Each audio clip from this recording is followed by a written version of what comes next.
Bienvenidos a esta nueva versión del Webinario Internacional de Educación Continua en Vía Aérea, organizado por el Programa de Anestesiología y Reanimación de la Universidad Diego Portales, en su edición 2024.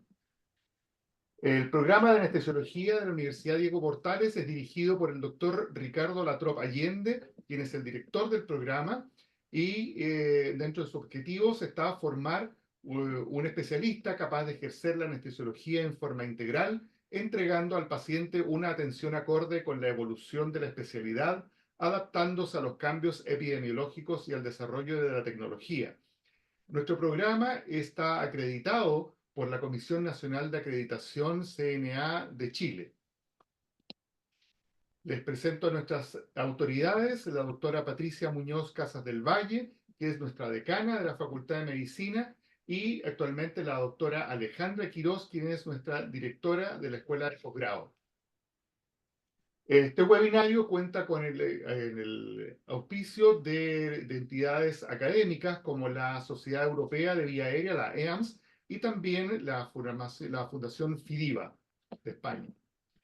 Quiero invitarlos muy entusiastamente a hacerse miembros de la EAMS, y ustedes pueden ver en pantalla los beneficios de ser miembro. Hay una suscripción online a la revista Trends in Anesthesia and Critical Care, que es una revista muy prestigiosa, donde publican muchos de los grandes expertos en el área de la anestesiología y también especialmente de la vía aérea.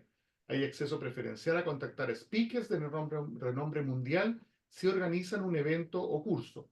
También se puede acceder a una investigación colaborativa en vía aérea coordinada por la EAMS, y existe, por supuesto, una red de residentes que une a los jóvenes entusiastas en vía aérea para formar una red mundial.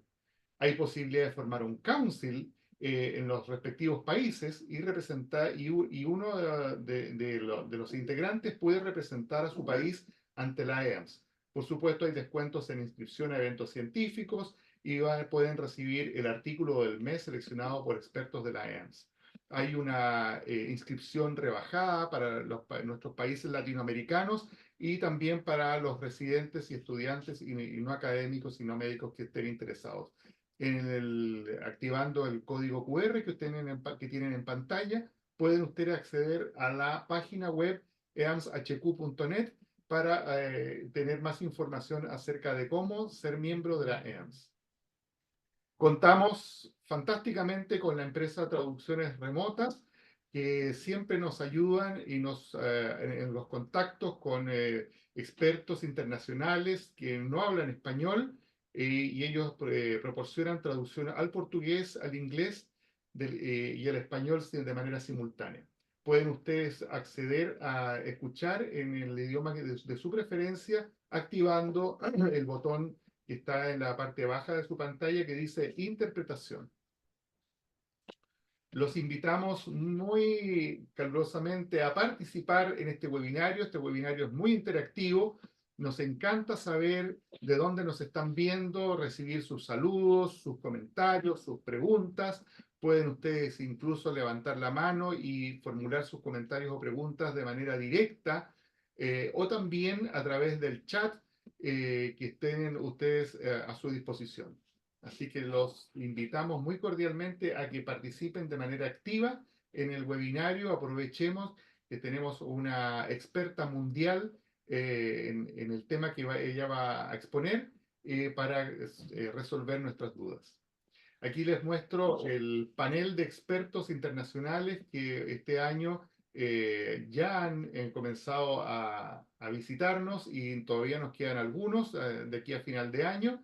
Entre ellos está la doctora Sheila Miatra, que se la voy a presentar a continuación. Aquí tienen los mismos invitados con los títulos de las conferencias que van a realizar durante este año. Les quiero invitar muy cordialmente a participar en este estudio, que es una encuesta nada más internacional acerca de la intubación vigil que está organizando la EAMS, y ustedes pueden acceder a esta encuesta a través del código QR o el enlace que está más abajo, y está totalmente en español para que no tengan ninguna dificultad en responderla. Quiero presentarles a continuación a la doctora Sheila Miatra. Ella es una anestesióloga de la India, que se desempeña actualmente como profesora de anestesiología y cuidados críticos en el Tata Memorial Hospital de Mumbai, India. Este es el mayor centro de cáncer en Asia. Ella es la jefa del Comité de Medicina Intensiva y Cuidados Críticos de la Federación Mundial de Sociedades de Anestesia y es expresidente de la Sociedad de Medicina Crítica de la India. También es expresidente de la Asociación de Vía Aérea Difícil de toda la India. La doctora Miatra es miembro de las guías 2025 de la campaña Sobreviviendo a la Sepsis y del Comité de Investigación y también del Comité Directivo de la Alianza Asia-Pacífico contra la Sepsis. Ella integró el grupo de 14 expertos internacionales para las guías ASA de manejo de la vía aérea difícil y también de las guías PUMA, que es el proyecto para el manejo universal de la vía aérea. Sus áreas de interés incluyen el monitoreo hemodinámico, el manejo de la vía aérea y la sepsis. Ella ha desarrollado un nuevo test de monitoreo hemodinámico llamado Desafío del Volumen Corriente, publicado en la revista Critical Care Medicine en 2017. La doctora Miatra fue premiada como miembro honorario de la EAMS en 2022 y también en 2023 por la European Society of Intensive Care Medicine. También fue galardonada por el American College of Critical Care Medicine y como Fellow de la International Society of Critical Care Medicine. Estuvo a cargo de la conferencia honorífica William Shoemaker en el Congreso de 2023 de la Society of Critical Care Medicine en San Francisco, California. Se desempeña también en el comité editorial de varias revistas, tales como la revista Anesthesia en Inglaterra, Canadian Journal of Anesthesia, Journal of Critical Care, Critical Care Science, Journal of Anesthesiology, Anesthesia and Critical Care and Pain Medicine, Transit Anesthesia and Critical Care, Journal of Anesthesiology, Clinical Pharmacology y la Indian Journal of Anesthesiology and Intensive Care Medicine. Posee múltiples publicaciones, entre ellas destacan aquellas dedicadas al manejo de la vía aérea. Y cuando ella no está dedicada a sus áreas de interés profesional, Sheila le encanta viajar y disfrutar tanto de la lectura como de la música. Para nosotros es un gran honor poder contar con la doctora Sheila Miatra, quien con su gran dedicación y profesionalismo ha contribuido de manera muy significativa a diferentes áreas de la medicina. Hoy ella nos planteará un tema que es muy relevante para los anestesiólogos y también para los intensivistas. Muchas veces tenemos claras las estrategias para iniciar el manejo de la vía aérea, pero no parece tan claro el camino para el momento de finalizar el manejo, especialmente en las vías aéreas riesgosas. Démosle entonces una gran bienvenida a la doctora Sheila Miatra, quien expondrá el tema extubación de la vía aérea en riesgo. Vamos a comenzar mostrando las primeras preguntas que queremos presentarles a ustedes de tal manera de poder introducir de esta manera el tema. No sé si pueden mostrar la primera pregunta. Esta es la primera pregunta para ustedes. ¿Tienen ustedes en su servicio una estrategia especial para extubar pacientes en riesgo?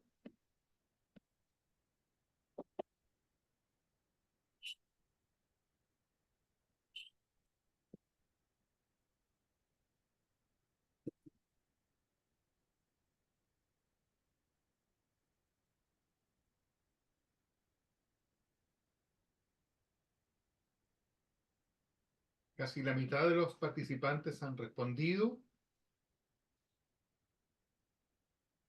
Parece que 2/3 aproximadamente de quienes responden no tienen una estrategia especial.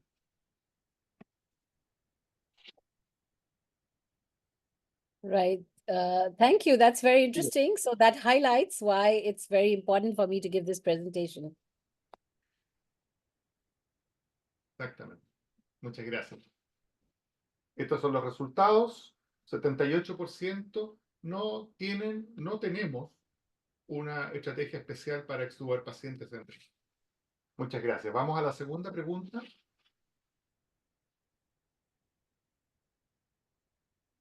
Esta es la segunda pregunta. Los siguientes factores pueden depletar las reservas de oxígeno antes de la extubación, excepto una de ellas: escalofríos, efecto residual de anestésicos, hipertensión arterial o interrupción del aporte de oxígeno. Una de estas no contribuye a depletar las reservas de oxígeno, es decir, no se agotan las reservas de oxígeno. Todos los demás sí, excepto una.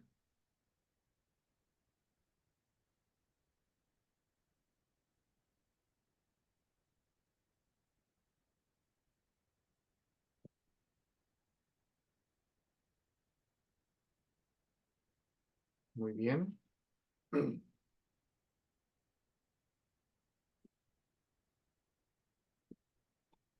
Todas contribuyen a reducir las reservas de oxígeno antes de la extubación, excepto uno. Oh.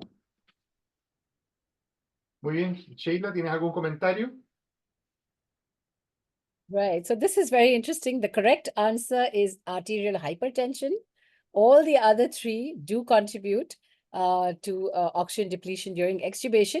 But this is really interesting because a majority have given the correct answer, but nevertheless, some have given other answers as well. So it's very important for me to clarify their doubts. And that's exactly what this presentation aims at doing. Así es, muy bien. Muy bien. Entonces, por favor, Sheila, si vos puedes compartir tu pantalla, tu presentación, podemos iniciarlo. Muchas gracias a quienes respondieron. Perfect. Right. So, good morning, everyone. And hola, greetings from Mumbai, India. At the outset, I'd like to say it is a great honor and a real pleasure for me to speak at this prestigious monthly webinar, which is organized by the UDP University. And I thank the director, the dean, and also all the members of the Department of Anesthesiology and Intensive Care of the university. And special thanks to Dr. Ricardo and Dr. Ricardo Urtubea, who has invited me as a guest speaker for this webinar. So indeed, I am really honored to be here, and it's a great pleasure for me to speak on a topic which is very, very close to my heart. So today I'm going to be talking about extubation of the at-risk airway. So I'm not going to be talking about routine extubation because that's what you do every day in the operating room, in the intensive care unit. So you know this, you know, you give reversal, you extubate the patients and the patients are fine. So this is not, I'm going to be talking about those extubations which are at a risk of failing. So this is what I'm going to be touching on specifically. And, you know, we always talk in anesthesia about takeoff and landing. And we compare intubation and extubation to intubation to the takeoff and extubation to the landing. And pretty much in between, we are on autopilot mode, right? That's when the anesthesiologist is looking at the phone or reading a book or doing something like that. That's not what you should be doing. But usually we are a little relaxed in between. But the takeoff and landing is very important for us, isn't it?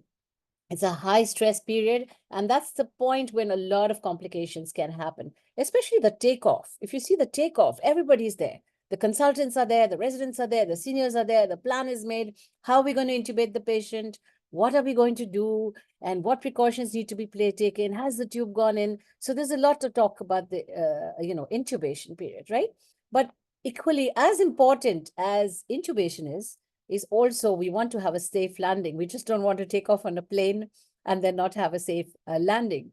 So a safe intubation is equally important, but unfortunately, intubation is always given more priority. And during extubation, I don't know about your hospital, but in my hospital, most of the senior people have already left. There is just probably the junior most person. All their fancy equipment is put in the cupboards and packed away. And, you know, they say the senior will leave saying, okay, extubate the patient, everything okay, let me know. And usually this is the kind of situation, and not so much priority is given for extubation. And I wanted to highlight how important and how equally important or even more important the extubation is as compared to the intubation. So let's go through a few definitions before that. And this is, I'm sure you have seen the 2022 iteration of the American Society of Anesthesiologists practice guidelines for management of the difficult airway. And I'm very proud to be a member, a first non-American to be a member of this group that wrote the guideline. And let's just see how they defined extubation and extubation failure, just to get some basics right. So if you see extubation, of course, as we all know, it's defined as the purposeful removal of the tracheal tube and a transition from an established airway to a normal natural airway.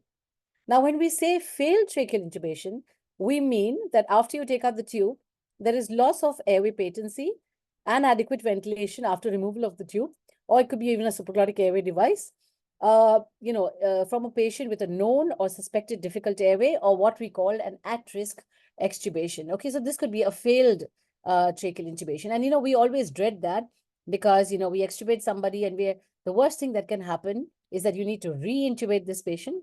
So perhaps your decision for extubation was not appropriate. The timing was not appropriate, or maybe the patient was not ready for extubation and your assessment was not appropriate.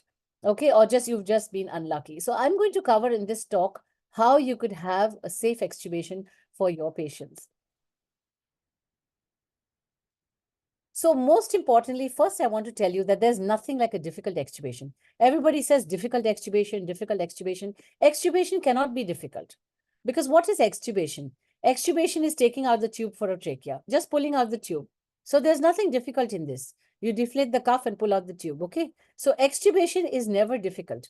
What we are worried about, what we are concerned about is the at-risk extubation, which means that the extubation which is at a risk of failing, which means you may need a reintubation. So difficult extubation is really a misnomer, and we should not be using this terminology. And we should switch to saying that these are at-risk extubation, or in other words, those that are at a risk of failing.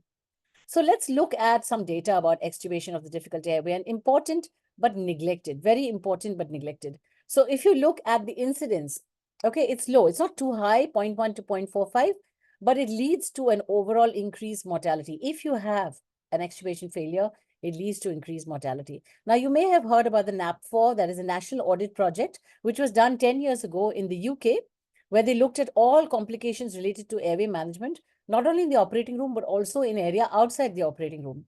And it's very interesting data that 30% of all the adverse events, extubation constitute 30% of all the adverse events. And when you had an extubation failure, mortality was 5%. And 13% of them had severe outcomes. And if you look at the ASA closed claims, death and severe brain damage were more often associated with extubation. So these complications are not negligible. They might be occurring occasionally, much less than complications that occur during intubation, but when they occur, they have very grave complications which are associated with high morbidity and high mortality. And that's the reason it's very, very important that we should prevent these kind of complication. And that's why we should be very aware of what are the precautions that we should take in order to have a safe extubation. So let's see what makes extubation hazardous. Okay, so sometimes there's a difficult airway, okay? Or sometimes during the surgery, there is airway deterioration.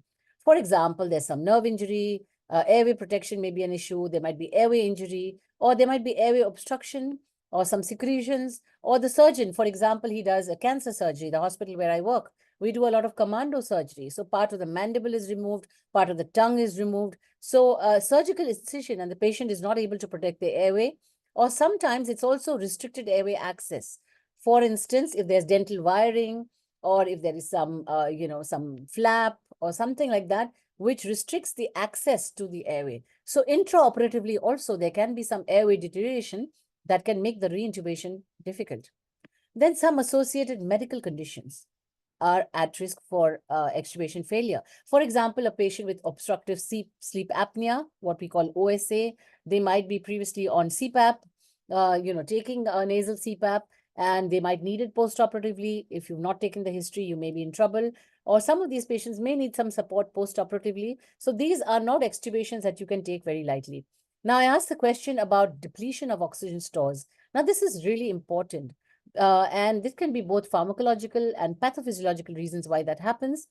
And the reason for this is, and why this is important is that, you must make sure there is no depletion of oxygen stores during extubation. And this can be done by giving oxygen throughout the extubation procedure. Like we do, we pre-oxygenate the patient, and peri-intubation period, we always give oxygen, but also remember to give oxygen during the peri-extubation period. And then there are human factors. And as you know, human factors, like I mentioned, the senior most people leaving the operating room, all the equipment passed away. There are many factors that can make the extubation hazardous. Okay. Now, if you look at critically ill patients, okay, in the ICU, I also am an ICU doctor, and some of you may work in the intensive care unit. Now, extubation in ICU is very different, because in the operating room, you have a surgery of 4 to 5 hours, and then you extubate the patient. But in ICU, these are patients that are often ventilated for several days, and then they are extubated. The other problem is in the operating room, we use muscle relaxant. So the patient cannot self-extubate.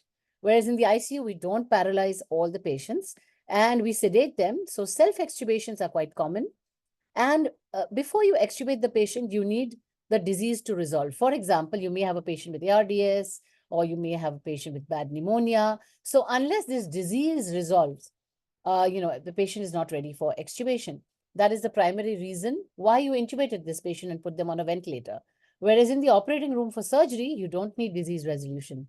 And as I mentioned, following longer duration of time, so often there is vocal cord edema because these patients are intubated for days.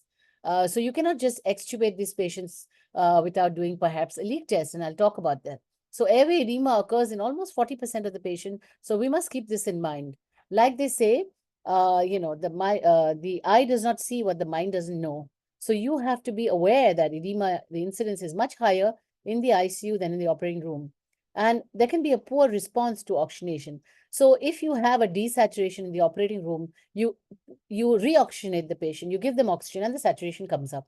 But in the ICU patient who's critically ill, their response to oxygenation can be quite not so great. So you have to be cognizant of this term that's called a physiologically difficult airway, not just the anatomical difficulty. And what we mean by physiologically difficult airway is something I'm going to be telling you about. So remember that these patients have a poor response to oxygenation and the saturation may not come up. So you have to be very careful during extubation to make sure that peri-extubation, they are oxygenated well. And this is a paper we wrote on the physiologically difficult airway. And this is an emerging concept. It was first described by John Sackles from the United States. And this is basically a physiological alteration that occurs in critically ill patients that increases the risk of complications during airway management in the critically ill. And this is a recent paper if you're interested in knowing about tracheal intubation in critically ill patients with a physiologically difficult airway. And this is an international Delphi that we just published in intensive care medicine that was done recently. And this was a consensus definition on what is a physiologically difficult airway. And just to explain this to everyone, what we mean by a physiologically difficult airway is basically defined as one in which the patient's physiological and pathophysiological alteration increase the risk of complications during tracheal intubation and transition to positive pressure ventilation. And this could be pathophysiological alterations like hypoxia, cardiovascular instability, right ventricular failure, increased intracranial pressure, etc., and also environmental and human factors. And these are mostly likely to be seen in the ICU and in the operating room. So this is a new terminology maybe to some of you, the physiologically difficult airway, or what we call the PDA. And this is because of various pathophysiological alteration as well as physiological alterations, which increase the risk of complications during tracheal intubation and transition to positive pressure ventilation, right? So these patients who are in ICU, they often have an imbalance between oxygen delivery and consumption. So there are many factors that increase the oxygen consumption. For example, fever, sepsis, tachypnea. And at the same time, oxygen delivery can be compromised by low cardiac output or anemia or lung disease or even a low functional residual capacity. So these patients start with an imbalance between these two. So unless they are optimized, they are not ready for extubation. So extubation in the intensive care unit patients is very, very different and needs to be done extremely carefully. And there are many risk factors for reintubation in the ICU. I won't talk in detail on that. I will talk more about the operating room. But in the ICU, when you talk about extubation failure, you have to distinguish between, is it extubation failure or is it a weaning failure? Like I said, that if the patient is not ready for extubation, the primary condition for which the patient was intubated has not been resolved, this is called weaning failure and not necessarily extubation failure. And these are all the risk factors. And this is a meta-analysis which shows what were the risk factors identified. I won't go into details of this, but I just want to tell you that extubation in the intensive care unit is a very different situation from extubation in the operating room. And an airway exchange catheter and all the tools that we use here will not exactly help in this kind of situation, because this is physiological difficulty. It's not an anatomical difficulty that we see in these patients. So in ICU patients, we do evaluate the readiness for extubation.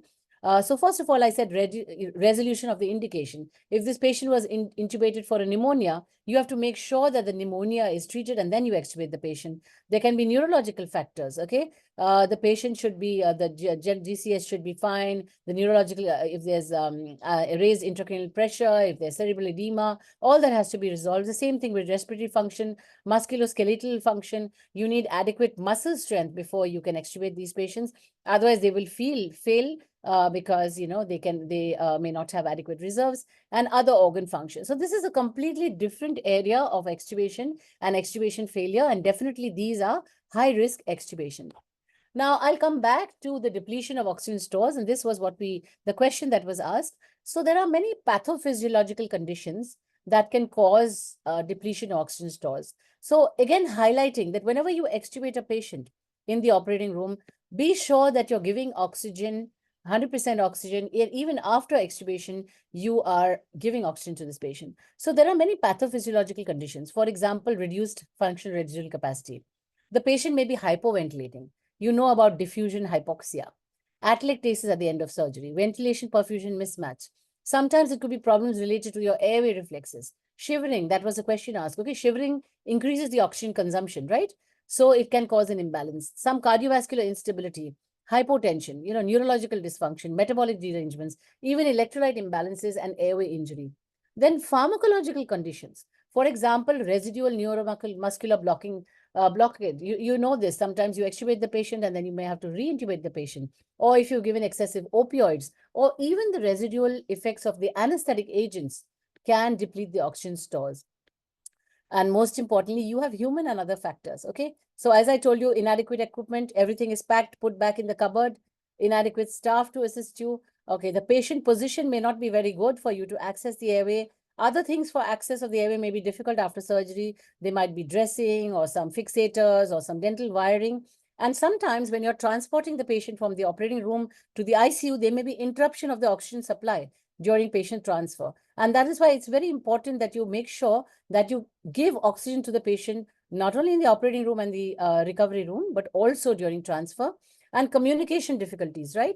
Patient may not be able to communicate very well and they may be agitated, remove the oxygen. And this is usually what happens when the patient is uncooperative and they may remove the oxygen, but it's also a sign that the patient may actually be hypoxic and may require oxygen. So there are many factors that deplete the oxygen stores during extubation, and that is why the safest thing to do is to give peri-intubation oxygenation to these patients, okay?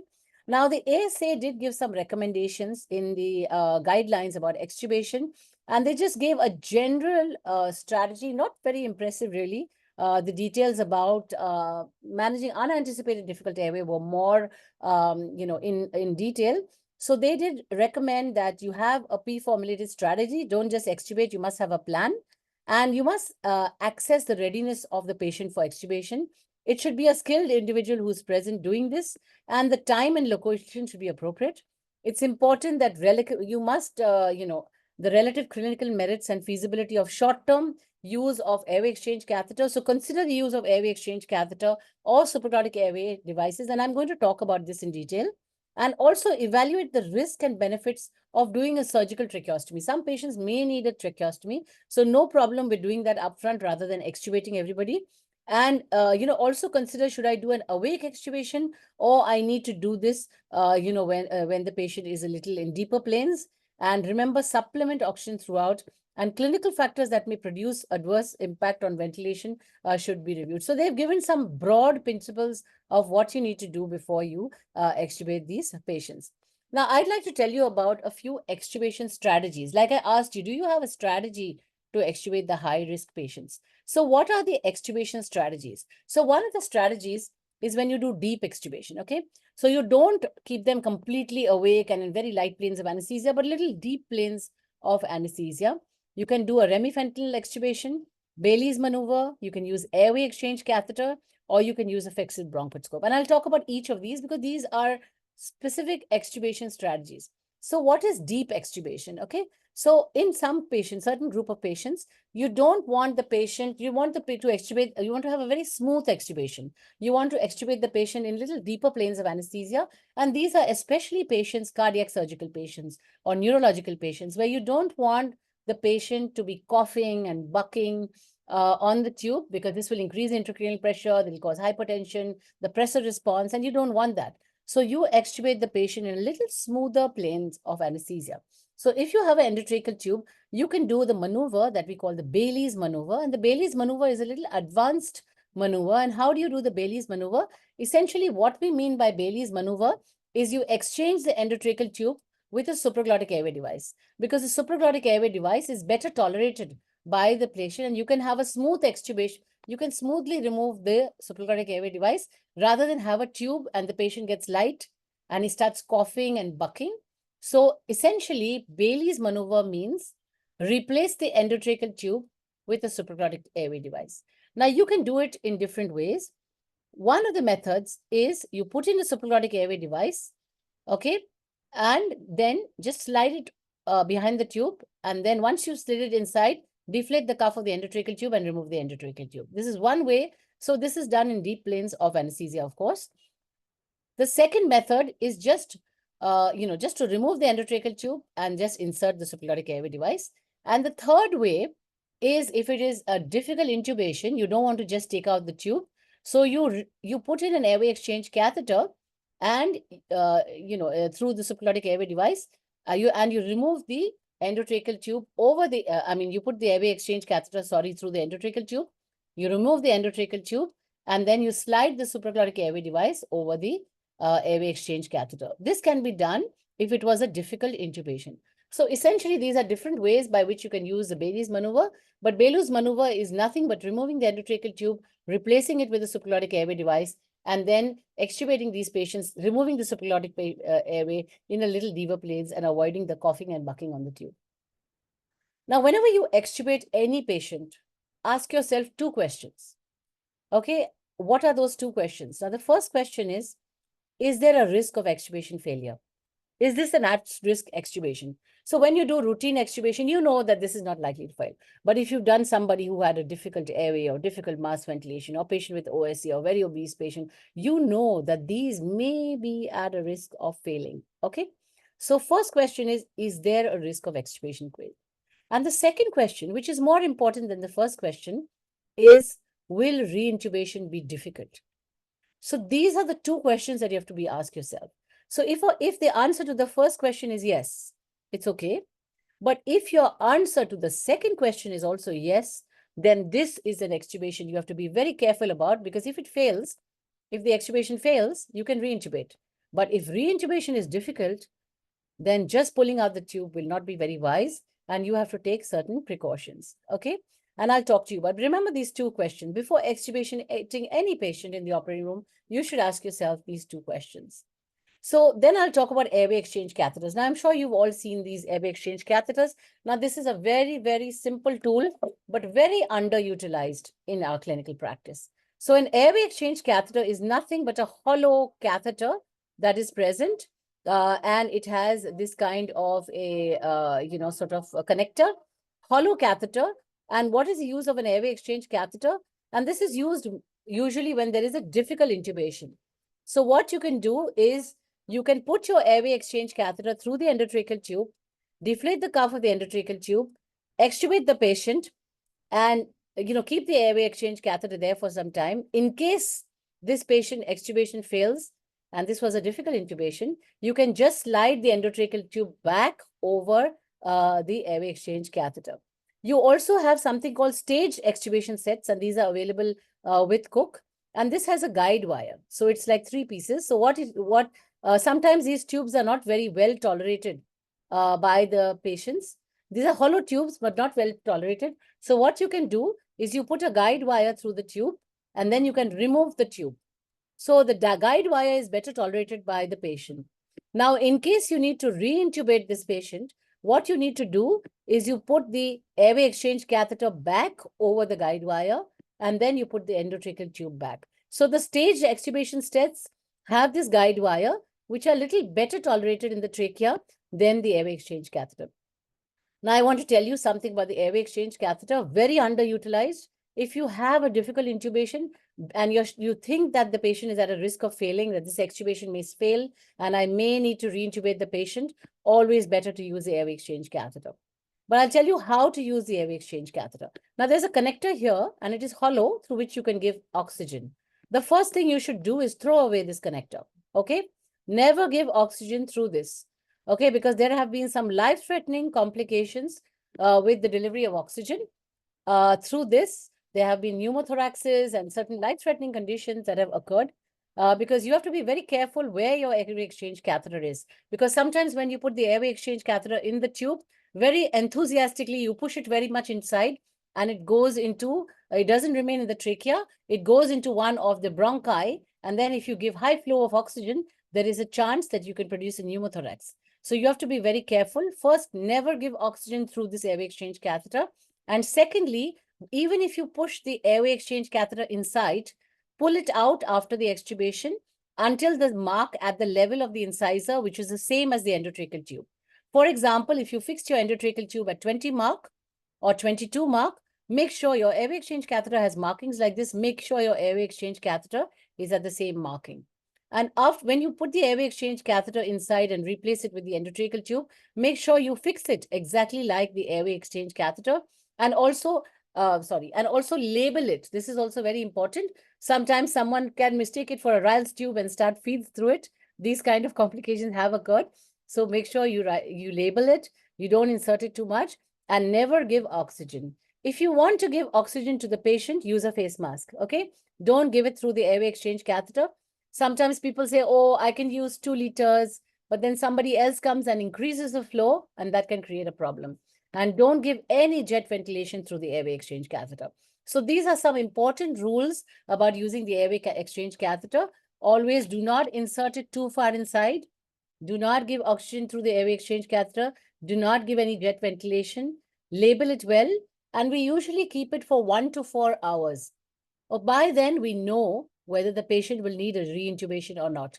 In fact, in 1 hour, you will know whether the patient needs reintubation or not. If he's stable, he's fine, he's breathing well, you can just take out the airway exchange catheter. And if you're in one of these sets, you can just pull out the guide wire. And also reassure your patient about the airway exchange catheter so he can tolerate it well. You can give nebulization through the tube with 4% lignocaine so that the airway exchange catheter is better tolerated because the patient is wide awake and there is a tube in the trachea, so he's likely to cough. So counseling the patient and nebulization is really useful. But remember, give oxygen through a face mask and not through the airway exchange catheter. And these are some safety measures with the use of airway exchange catheters. So I'll move to guidelines and recommendations. And we have the Difficult Airway Society guidelines. And these are very old guidelines. They were published in 2012. Good guidelines, but they have 3 sets of recommendations. And they have one set of recommendations for a basic algorithm of extubating patients who are at risk, low risk, and how you can go on up to the recovery and the intensive care unit. Then they have a set of guidelines for the low risk of airway, and they've given a whole list of how you can do this awake in the low risk airway. And the last, they have given an algorithm for the patients of at risk. And each of these stages, it's called plan, prepare, and you ask yourself questions. Should I do this awake or should I do this asleep? I find this a little complicated because it's 3 different algorithms depending upon what, where your patient is. It's an old guideline, and I would really, not because it comes from India, but I'm very proud of this guideline that we published. And this is from the All India Difficult Airway Society. And I was very happy to be the last author of this. It's published in the Indian Journal of Anesthesia. And these were the guidelines, most recent guidelines for extubation of an anticipated difficult airway. And a very simple one-page sort of extubation, kind of this thing with 3 limbs. And it's really, really simple. Everything in one page. And there is no situation of an at-risk extubation that doesn't fit in these 3 limbs. Okay, so I'll go through this very, very quickly, and I'll show you how easy it can be to follow this kind of algorithm. So I'll go, it has 3 limbs, 1, 2, and 3. And here you will see that there are 4 different situations. Now, one is a normal airway. So the patient has no comorbidities or anything, but the patient condition requires suppression of the hemodynamic responses. For example, a cardiac surgical condition or a neurosurgical condition, etc. So this patient is not at a risk of extubation failure, but it's a high risk extubation because you want to do a very smooth extubation. You don't want tachycardia, hypertension, raised intracranial pressure. And then you have a situation we call the 4 Ds, and then we have the 3 Ss. 4 Ds are when there was an already difficult airway for this patient or some pre-existing disease like OSA, etc., which makes the airway at a high risk for failure. And third one is called the 3 Ss. Now, this could be some surgical deterioration or edema or surgical collapse that can cause this. This is the third limb. Okay, so I'll go through each of these limbs. And coming to the first limb of the algorithm. Now, this limb is the normal airway. So here again, as I mentioned, the patient condition requires suppression of hemodynamic responses during extubation. So now these as the cardiac patients or neurosurgical patients. Now, I don't want to cause tachycardia, hypertension. So there are 2 ways. Here, I can do this patient extubate awake, but I will do it with pharmacological attenuation, right? So I can use dexmedetomidine or some opioid or beta blockers or something like that for that not to happen if I do it awake. Or I can do the Bailey's maneuver, which I talked about. So you can do it in a little deeper planes where you can exchange the endotracheal tube with the suprachoroidal airway device, a little deeper planes. And remember, give oxygen supplementation throughout. So this is a normal airway, but because of the demands of the kind of surgery and the patient, you have to do take some special precautions to attenuate the pressor response. Okay, so that's easy, the first limb. The second limb is the 4 Ds. Now, this is a situation where when you started, it was a difficult mask ventilation, difficult intubation or reintubation, or there's some delayed recovery, and there is some difficulty because of some pre-existing disease. So this is called the 4 Ds. Now, in these kind of patients, you already take a lot of precautions because you know that this is likely to be a difficult, extubation can be difficult. In this kind of situation, you have to keep the difficult airway cart ready. So make sure the patient is fully awake. And in this situation, you may consider recruitment of the lungs, oxygen supplementation. But remember, this patient, because it was a difficult intubation, reintubation may be difficult. So you extubate over an airway exchange catheter or even a flexible bronchoscope. And then after the airway exchange catheter is removed, continue supplementation with oxygen, or you may give CPAP. Now, I'll go to the third condition. So these are the patients usually which you take care of being very vigilant during extubation. Now, the third condition is usually surgical conditions. Okay, the 3 S's. So these are conditions where there is some airway compromise. For example, I've done a commando surgery. I've removed part of the mandible. Now the patient cannot protect the airway, or suspected airway edema. Okay, there's a lot of edema because a lot of airway handling by the surgeon, or there was very traumatic intubation several times. The intubation is done, or there has been suspected, or something has happened, there's nerve injury, or there is a chance of suspected airway collapse. Okay, so these are the conditions which we call 3 S's, and these kind of conditions may sometimes need an upfront tracheostomy. Okay, so you may have to do a tracheostomy upfront, or you may need to consider doing a leak test for these patients, especially when the patient has airway edema. You may want to consider a leak test for these patients. Now, what is a leak test? What you do is you deflate the cuff of the tube and you can listen for any audible leak, or you can even look at the tidal volume on the ventilator. There'll be loss of the tidal volume, or you can even put a stethoscope over the neck and listen for any audible leak. Now, when you deflate the cuff of the endotracheal tube, normally you should hear a leak or get, experience some leak. If that doesn't happen, that may make you suspect that the patient has airway edema, and you may want to delay this extubation for this patient. So just excuse me, there is a bit of a noise, so I'm actually going to move to another place. Yeah. So you may want to delay the extubation in this kind of situation, and you may not want to extubate on the same day. You may want to extubate a day later and delay the extubation and perhaps try to treat the airway edema that may occur in these patients. Okay. So then coming to the delayed extubation. Now here again, when you're doing the delayed extubation, you might shift the patient into the recovery room or the surgical intensive care unit. And then you may want to extubate them at a later time by taking them back to the operating room, or you might want to do this. And when you extubate these patients, you should do it over an airway exchange catheter.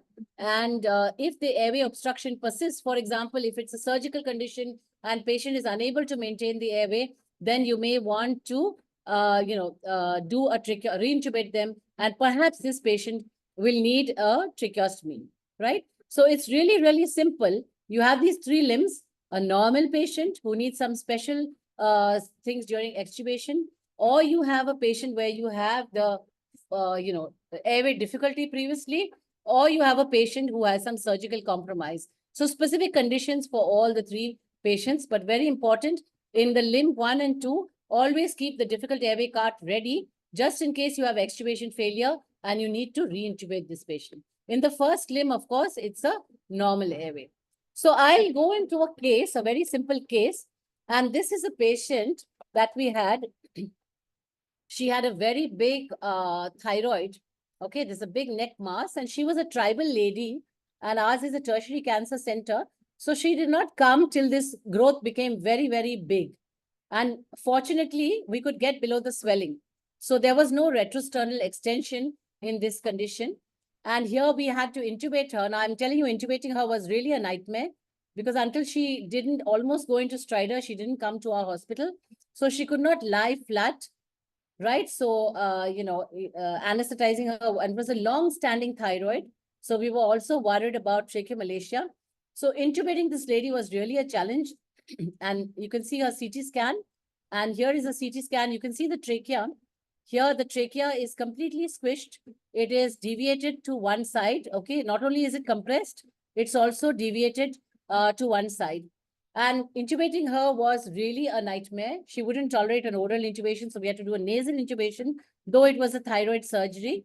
And we did this in sitting position. We used a flexible bronchoscope, and then we intubated her with a small size nasal tube. Now, if you look at the CT scan, it looked like a smaller tube would go, but here you can see the mass is compressing it. So when we put a little bigger size tube, it's kind of, the compression is, you kind of stent the trachea, and then the patient was okay. So we used a 7-number tube for this patient.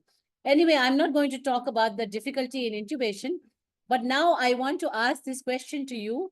And if it is possible for you to give me the answer on the chat, I would like to know that how would you like, now this tumor is out, the surgery is over, just presume that there is no tumor here. So how would you like to extubate this patient now? So I want to know how many of you, it's a long duration surgery, it was 4 or 5 hours, and the surgeon has palpated the trachea. This was a long-standing thyroid, and the surgeon tells me that the tracheal rings look very supple and they look very weak. So I want to know how many of you want to extubate this patient on table. On table itself, you want to take out the tube. So can I have that answer in the chat? Who wants to extubate the patient on table? Just put the answer yes.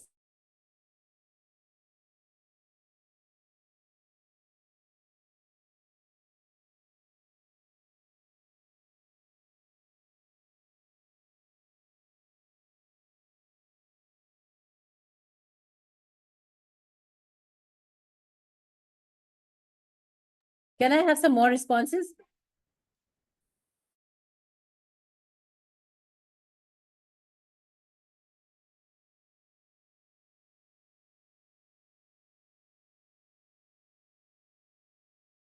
So how many people want to extubate this patient?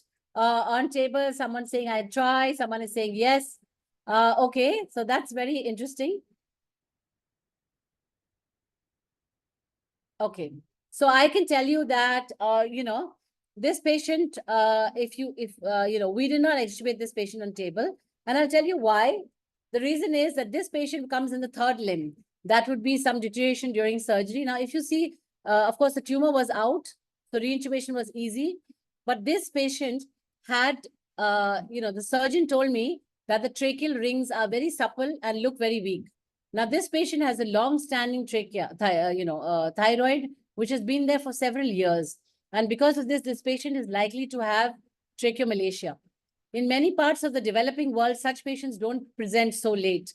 But unfortunately, this lady came very late. So if you extubate this patient, the trachea can collapse because of the weak tracheal rings.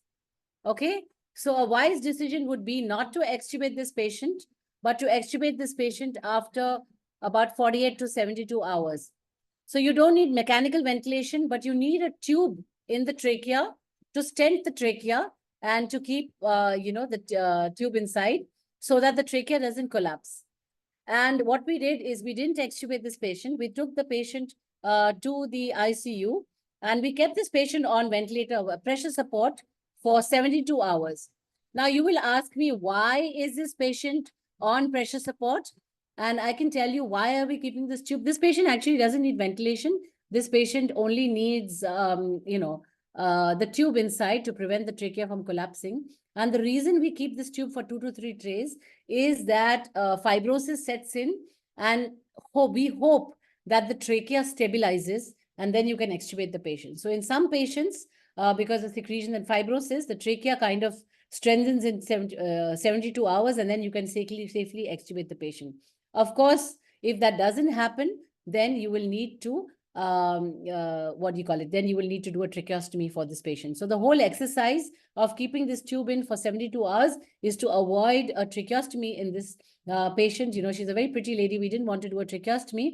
And when you're extubating these patients, you have to do a special extubation strategy, right? You can't just pull out the tube. Reintubation is not going to be difficult. The problem in this patient is the dynamic airway collapse. The moment you remove the tube, the airway starts to collapse because of the weak tracheal rings. So to prevent, it is important to diagnose if there is airway collapse before extubation. So what we did, how did we extubate this patient? We put a flexible bronchoscope inside the endotracheal tube. We go up to the trachea. We deflate the cuff of the endotracheal tube and we pull out the endotracheal tube. Now the bronchoscope is distal to the tip of the endotracheal tube. As we pull out the endotracheal tube, we can look at the trachea, and if there is any collapse, any dynamic collapse that we see, then we know that this is going to fail. So we don't pull out the tube completely. We just slide the tube back inside into the trachea. So this is a good way of extubating a patient in whom we suspect dynamic airway collapse, because the airway exchange catheter will not help you visualize. And intubation in this patient is not going to be difficult after the mass is removed. So what you're really worried about is the dynamic airway collapse. So if you see this lady comes in this limb, the third limb of the 3 S's, where she has dynamic airway collapse. Now, one of the things we could have done is upfront tracheostomy, but what we did is we delayed the extubation. We waited for 72 hours and we waited till in the hope that the trachea would stabilize, and then over a bronchoscope, we extubated this patient. And this is, so this is the pathway that we followed. And this is the lady. I've hidden her identity. Very, very pretty lady. And after the mask was out, she looked really good.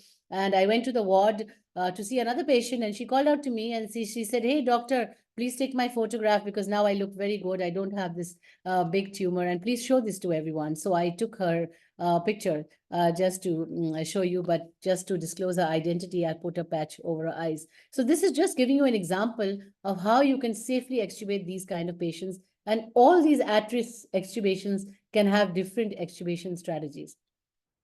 Post-extubation care is also very important. Now, if there's any edema, you should treat it. You can give steroids, you can give nebulizations with adrenaline, and monitor for complications. Okay, and if you're worried about extubation failure and reintubation, you monitor them in a controlled environment, and maybe in the surgical intensive care unit or the ICU, so that if you're thinking that some complications could occur, like there was a traumatic intubation or some bleeding, edema, should monitor them, not just send them to the ward, but monitor them.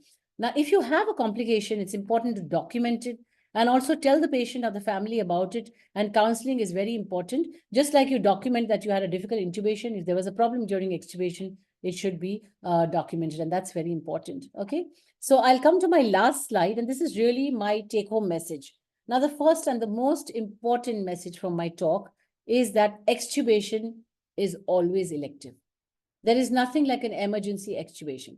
So you might have an emergency intubation, right? At that time, it may be a difficult intubation. You may not have the right tools. You may not have the expertise. So you may fail. But extubation is elective. You don't have to extubate the patient. If you're not confident, if you don't have equipment, if you don't have some senior person, whatever is, keep the tube in. Don't extubate the patient. So remember, extubation is always elective. So you shouldn't fail this procedure. You should plan and prepare well that you don't fail in this procedure. Even if you prepare very well for intubation, you can fail sometimes because you have emergency intubations. But that's not the situation. I think the most important message I want to give you is extubation is always elective. Whenever we have complications related to extubation, the complications are very severe and they can cause a lot of morbidity and mortality.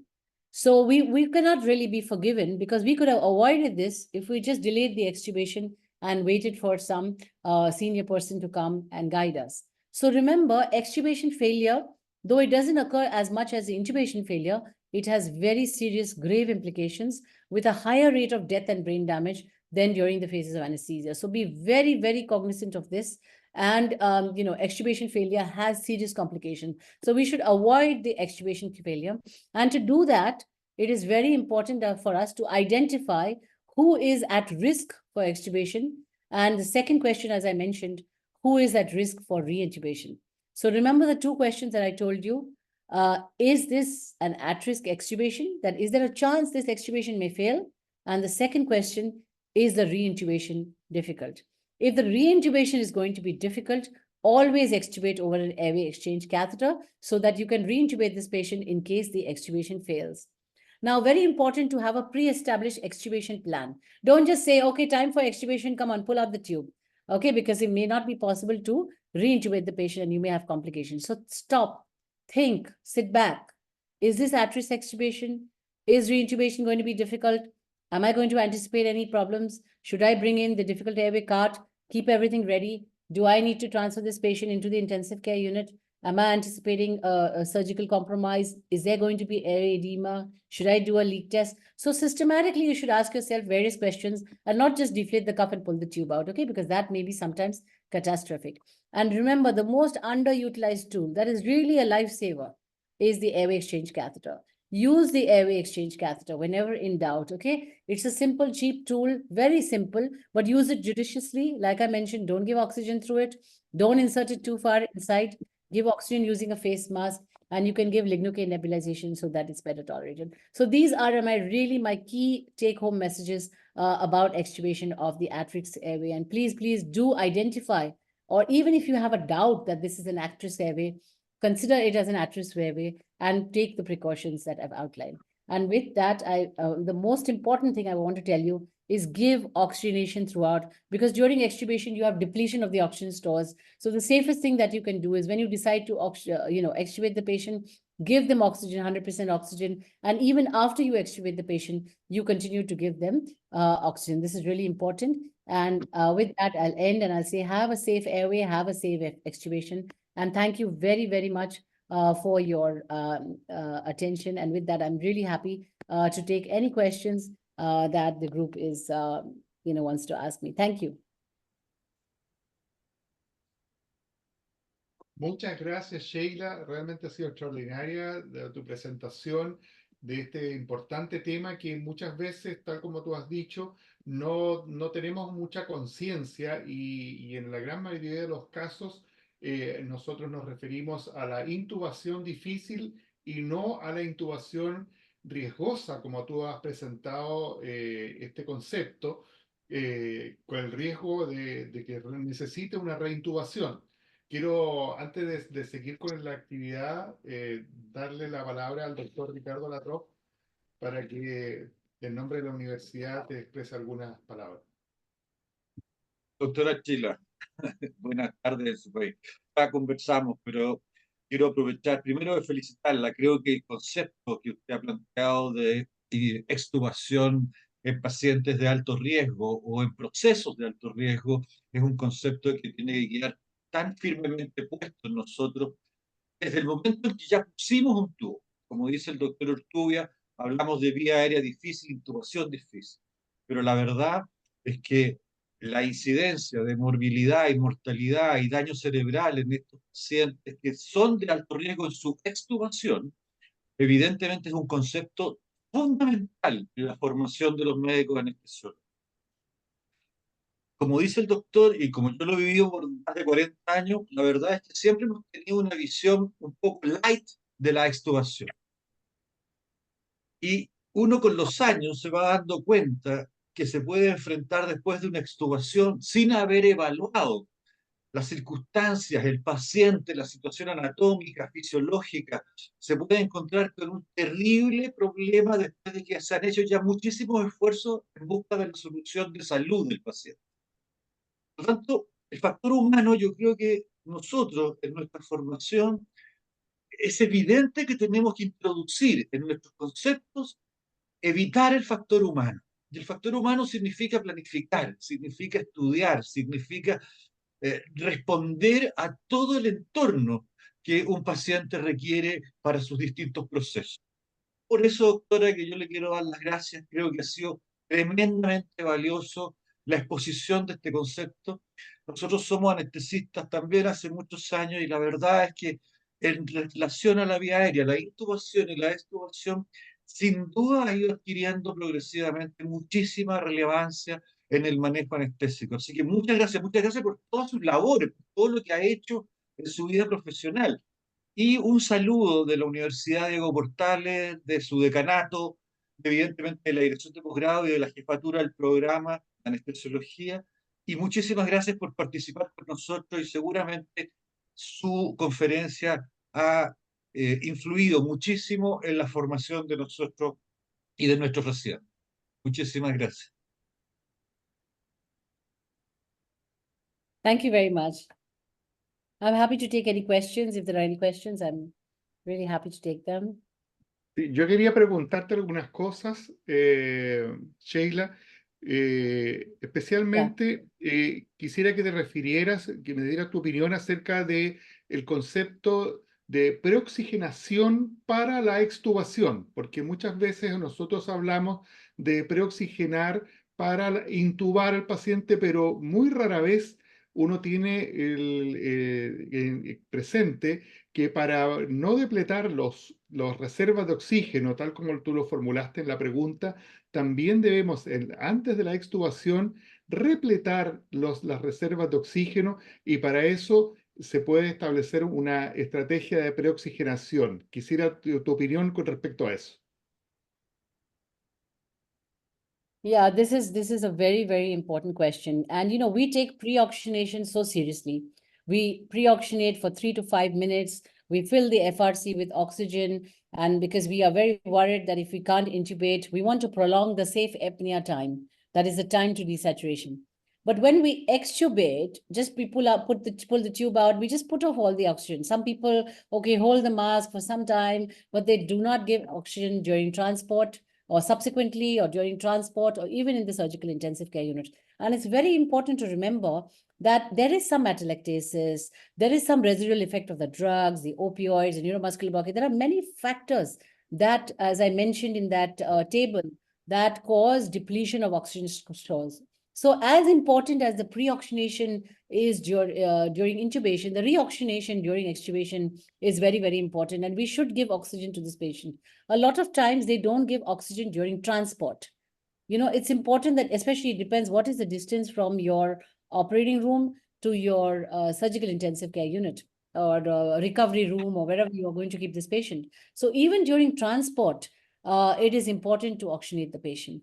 And especially after major abdominal or thoracic surgeries, there is significant atelectasis, and there can also be diffusion hypoxia. So these factors are very important. And sometimes, the patient cannot talk to you. Communication may be a problem, post anesthesia, and the oxygen sometimes gets disconnected, or they're pulling out, they're agitated. So there are many, many factors that can cause this risk of hypoxia following extubation. So I would suggest, and what is also recommended, is give oxygen before extubation and even immediately after extubation. Muchas gracias, doctora Mietra. El doctor Raúl Silva Quirino, desde Brasil, nos quiere hacer algún comentario o pregunta. Por favor, Raúl. Dr. Sheila, it's a pleasure to meet you. An excellent presentation. My question is regarding deep extubation pediatrics. Do you also use a laryngeal mask in these patients to maintain patency? And in high-risk children for extubation failure, do you use a catheter or metallic guide? Thank you very much. Yeah, so again, I'm not a pediatric specialist, but my pediatric team, yes, in select patients, they do replace the tube with a supraglottic airway device and then do a very smooth extubation. Patient is spontaneously breathing in little deeper planes, and they extubate. They don't want the child crying. In children, there's even the crying and other things that can, especially in these high-risk patients, especially neuro and cardiac patients, that is done. Now, when we talk about airway exchange, we don't use the metal thing. What we're using is the airway exchange catheter. Now, one thing I want to tell you is there are 3 devices, okay? One is the bougie, the other is the airway exchange catheter, and third is Aintree exchange catheter. All these 3 are more than double the length of the endotracheal tube, and people use them interchangeably. But they are 3 different devices for 3 different purposes. So it's very important that we don't use one for the other. So what is a bougie is basically to deliver the tube. You have an anterior larynx, or you can only see part of the larynx. You don't have a good view. You put a bougie inside, and then you slide the tube over the bougie. So this is the purpose of the bougie, and it has a coud tip. So it has an angulated tip to deliver the tube anteriorly, little more anteriorly. So never use the bougie as an airway exchange catheter.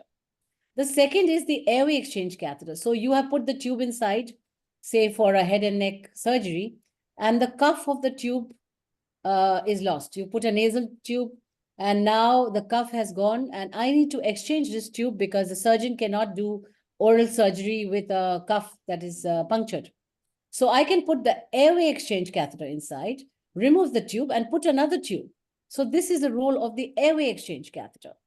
And then we have a device called the Aintree exchange catheter, and this is used for intubation through supraglottic airway device, which is a different technique. But often when I go to some places, I see people using bougie for airway exchange catheter, airway exchange catheter, they use it interchangeably. But remember, these are 3 distinct devices which look the same, but they are not meant for the same purpose. I just wanted to clarify this, yeah. So no metal, is that what you said, a metal stylet? You don't put that in never, especially not in pediatric, because it can be traumatic. Okay, thank you very much. Gracias, Raúl. Gracias, Sheila. No sé quién es Mario. Está enviando el doctor Mario A. envía un mensaje en inglés. Dice, Doctor Once. Hola, doctor. Una vez en el quirófano se me dijo que teníamos 4 tópicos para que preocuparnos acerca de lo que estamos pensando acerca de extubar a un paciente. Una es la hemodinamia, segundo la farmacología, el bloqueo neuromuscular y la cirugía. Nunca he encontrado esto escrito en ningún libro ni ninguna guía. Definitivamente esto tiene sentido para mí, pero en su opinión, ¿cuál debería ser tener en cuenta para extubar a un paciente en el quirófano? Yeah, so this is, of course, we are talking about routine extubation. So we don't just extubate the patient just because he's breathing fine. If he's not hemodynamically stable, if he's not awake, if he's not able to have a head lift for more than 5 seconds. So there are different criteria for extubation, right? Just breathing okay, or just, sometimes he's trying to pull out the tube, he's actually hypoxic, he's probably not ready for extubation. So these are the routine criteria. What you described is a routine criteria for routine extubation. But what I have talked about is those patients who are at risk, which means they are on the fence, they may fail this extubation. And you know such a patient when you see it. You know this patient that you are worried, you're a little worried. Oh, if I extubate, maybe I should call my senior, or maybe I will extubate and I will need to reintubate. So you often have this sense, and of course, objective criteria based on the points that I already told you, someone with a previously difficult airway, obese patient, etc. These are the patients who are at risk. But definitely the points that you talk about are very fundamental and to be followed before any extubation. For example, my patient is breathing fine, adequate reversal for neuromuscular blockade, but blood pressure is 60. I'm not going to extubate this patient, right? So hemodynamic stability and all the other points are equally important, of course. Muchas gracias, Sheila. Muchas gracias, doctor Mario, por su pregunta. Quiero seguir un poco en el tema de la oxigenación con respecto a la extubación, Sheila, porque hace algunos años atrás, yo diría unos 10 o 12 años, apareció un artículo en la revista Anesthesia Analgesia en el cual recomendaban reducir la FiO2 a 80% durante la extubación con el propósito de evitar la aparición de atelectasias, que la FiO2 menor de 100% podría ayudar a prevenir las atelectasias en pacientes en el postoperatorio. ¿Cuál es tu opinión con respecto a eso? So definitely we are concerned about the atelectasis. We don't want to worsen it, but at the same time, see, it's always a risk and benefit. So I don't want a situation where I've extubated the patient and then he starts to desaturate and he has depletion of oxygen stores. So while you do want to fill the FRC with oxygen and avoid that kind of complication, you don't want to give too much of 100% oxygen to this patient continuously for a long time, right? So it's like a balance, but the safer bet would be to give oxygen soon after extubation. But we don't continue it for long periods, yeah. Perfecto, muchas gracias. Es importante el concepto que has planteado, Sheila, de esto de la extubación riesgosa, en que la reintubación es el riesgo. Y esa reintubación, tal como decía Richard Cooper, significa que cuando uno le retira un tubo a un paciente, siempre existe la posibilidad de tener que reintubarlo. Y si la intubación primaria fue difícil, la reintubación va a ser más difícil todavía. Y eso es uno de los casos que tú has planteado con respecto a la intubación en riesgo. Y uno de los casos clínicos que uno puede pensar inmediatamente que fue uno de la paciente que demostraste en tu casuística es la reintubación después de la tiroidectomía. Entonces, yo quisiera que, como esta cirugía es tan frecuente, me gustaría que nos reiteraras cuáles son los aspectos que en tu experiencia nos indican que ese paciente debe ser reintubado y también, o también alternativamente, porque tú mostraste que la paciente no debía ser extubada, pero aquellos pacientes que deben ser reintubados precozmente antes de que se obstruya la vía aérea. Right. So it's a very good question. And like you said, Richard Cooper is like the father of, he's a boss on extubation. Sí. And I've learned a lot from his talks. And like I mentioned, the two questions are very important, Is this patient at a risk for extubation? Is reintubation going to be difficult? Both these questions are really important. Because if your answer is yes to both, don't just pull out the tube. You have to have a plan. You have to use some advanced maneuver, airway exchange catheter, whatever. Now, coming to what you said about thyroid surgery, whereas this lady was a little different. The history is very important. if it is a thyroid surgery, or even if it is big, but it's not long-standing. When it is long-standing, like this was unfortunately a tribal woman who came, 2-3 years, she has this tumor growing bigger, bigger, bigger, bigger. And finally, she's getting compressive symptoms, and then she comes to the hospital. But she didn't come to the hospital early. Well, most thyroid surgeries are straightforward. And if you ask yourself the first question, can they fail? Well, yes and no. But reintubation is never difficult for a thyroid surgery because it is already out. So reintubation can be simple. So those kind of patients, most of them are straightforward extubations. But in this kind of thyroid surgeries, especially if there's retrosternal extension, and if this has been a difficult intubation, and this patient is long-standing thyroid, and the history from the surgeon is also very important. Long-standing thyroids have a high risk of tracheomalacia. So the tracheal rings become very weak. And when you take out the tube, the trachea just collapses. During the inspiration, the trachea collapses. Now, talking to the surgeon is very important because the surgeon, sometimes he has to cut some of the tracheal rings and he might do anastomosis. Or when he palpates the ring, he will say this tracheal ring is very soft. And this is what the surgeon told me. He said, these tracheal rings are very, very soft. They are not feeling like the normal tracheal rings. And that gave me the idea that there is tracheomalacia in this patient. So I was cautious. Remember, every reintubation is associated with a risk. You move the oral flora back into the lungs, and there's increased the risk of pneumonia for these patients and also other airway complications. So you must avoid a reintubation if possible. Avoid the, if you think it's at risk, try not to extubate or delay the extubation. So specific history, long-standing thyroid, and also the history from the surgeon can give you a suspicion of tracheomalacia. And if you have that suspicion, you can delay the extubation. Or you can try the extubation on table over an airway. You can do it with a bronchoscope on table. But because I had a very strong history from the strong comments from the surgeon, I was very cautious and I didn't extubate this patient for next 3 days. But remember, when you extubate this patient, don't do it the next day because nothing is going to change in one day. You need at least 2 to 3 days in a patient with tracheomalacia for the trachea to stabilize. And always extubate these patients using a bronchoscope. This is a very, very useful tool because we didn't completely extubate the patient.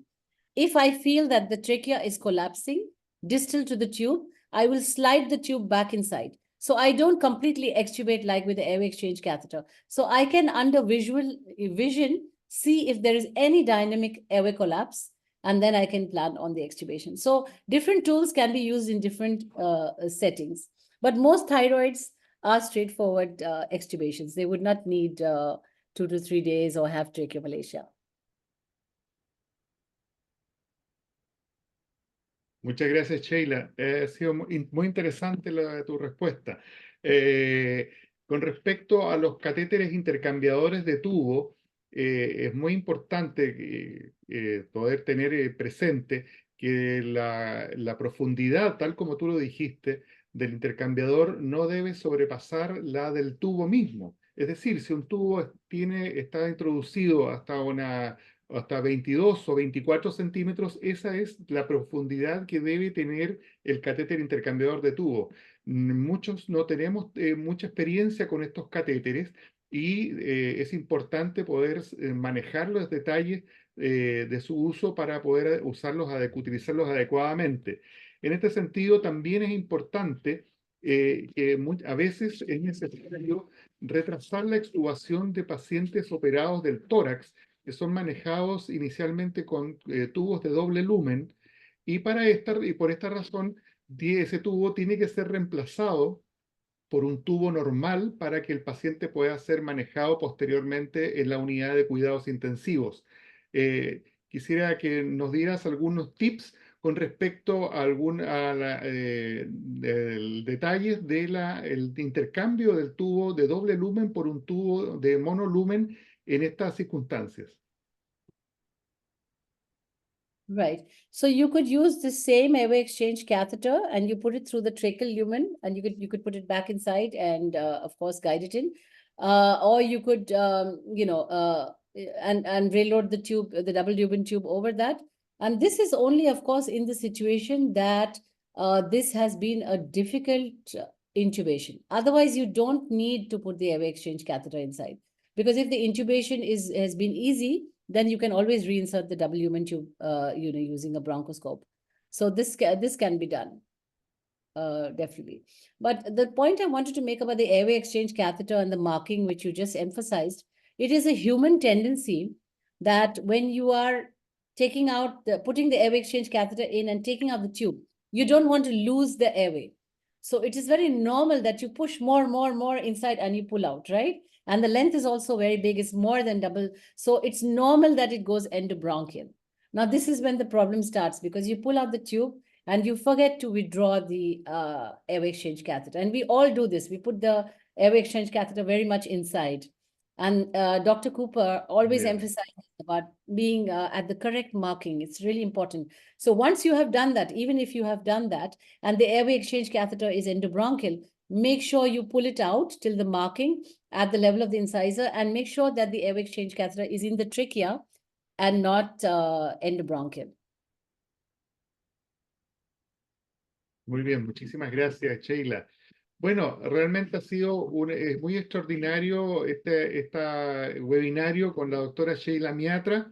Le damos las gracias nuevamente a la doctora por su generosidad, por su disposición, por el tiempo que ha dedicado a participar en nuestro webinario, que lo ve mucha gente, algunos en directo, otros muchos en diferido, y nos queda solamente agradecerle en nombre de la universidad, tal como ahí lo ha dicho el doctor Ricardo Latrop, nuestro director del programa de anestesiología, a la doctora por su gran exposición de un tema muy interesante que no muchas veces se discute en los temas de vía aérea que se exponen en los congresos. Quisiera yo también despedir este webinario invitándolos a participar en el estudio de AWARE, que es un estudio sobre intubación vigil que está conduciendo un equipo de la EAMS y que consiste básicamente en responder una pequeña encuesta que es internacional y que ustedes al acceder a este código QR o al enlace pueden responderla fácilmente en español.